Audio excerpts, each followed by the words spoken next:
यह आज्ञा सुनते ही इज़राइल अन्य नए दाख मधु, तेल मधु आदि खेती की सब भाँति भाँति की पहली उपज बहुतायत से देने लगे और परमेश्वर के राज्य में सब वस्तुओं का दान दशमांश अधिक मात्रा में लाने लगे। इस कारण परमेश्वर ने उनके जीवन में इजरायली और यहूदा और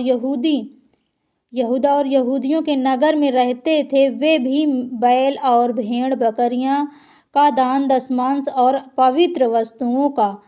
दशमांश जो उनके परमेश्वर यहोवा ने निमित्त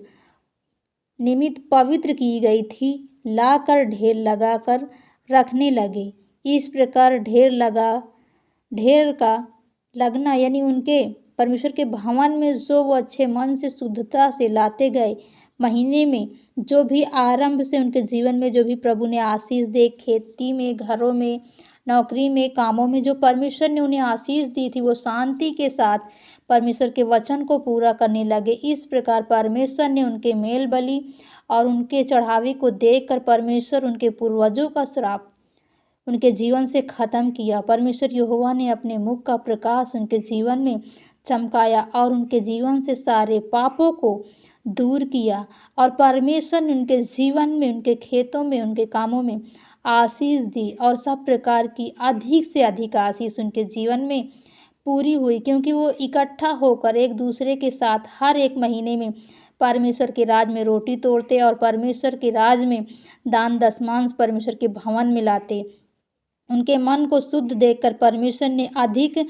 शांति दी और अधिक से अधिक उनके जीवन को परमेश्वर ने आशीष दी और उनके विरुद्ध होने वाली हर एक समस्याओं को दूर किया। उनके प्रार्थनाओं के द्वारा परमेश्वर ने उनकी भलाई की और परमेश्वर ने अपने पवित्र स्थान के द्वारा उनके जीवन में प्रार्थनाओं को सुनकर हर एक समस्याओं को उनके जीवन से ख़त्म किया और उनके जीवन में जो असुधार था उसे सुधार कर परमेश्वर ने उनके जीवन में जितने दुख थे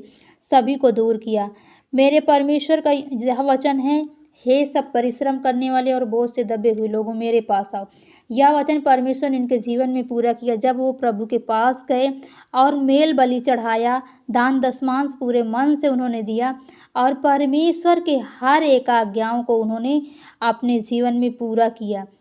इस कारण परमेश्वर ने उनके बकरियों को, उनके बच्चों को, उनके घर को, हर एक को आशीषित किया और फलवंत किया और उनके जीवन में आनंद की भरपूरी की। उनके जीवन में जैसे सुलेमान को प्रभु ने ज्ञान दिया था, वैसे उन्हें ज्ञान सद्बुद्धि देकर खड़ा किया और उन्हें अपनी प्रजा